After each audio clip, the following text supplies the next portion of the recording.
大家好，我是夏妈。今天我们在家做一款黄米凉糕，适合夏天吃，冰爽软糯。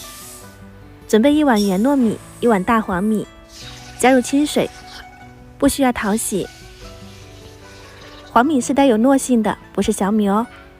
分别加入50毫升的甜酒汁，促进发酵。盖上保鲜膜密封，可以缩短发酵时间。夏天大概1个晚上就可以了。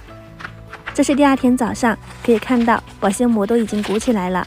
打开，表面会有一些浮沫，而且能够闻到酸味，这样就已经发酵好了。用清水多淘洗几遍，去除米酸味。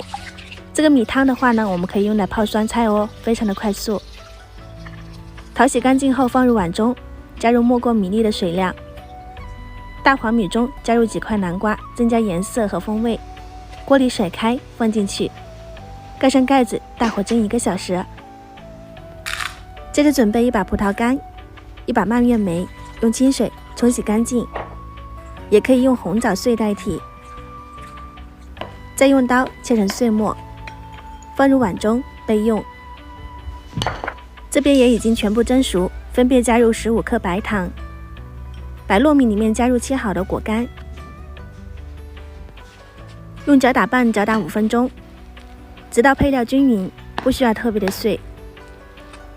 接着准备容器，铺上保鲜膜，垫上油纸，放入米团，戴上手套，如果沾手的话呢，抹一点清水，按压紧实，再放上另外1层，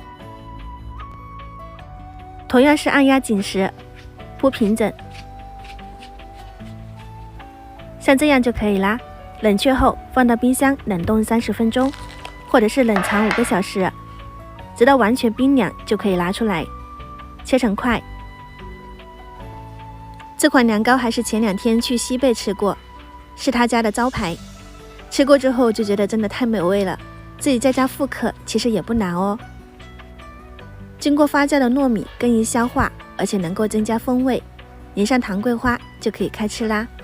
家庭版本的黄米凉糕就做好啦，相信很多人吃过都抵挡不了它的美味，入口软糯沁甜，冰冰凉凉，超级好吃。喜欢就收藏起来试一下吧。喜欢我的视频记得关注我哦，下期再见。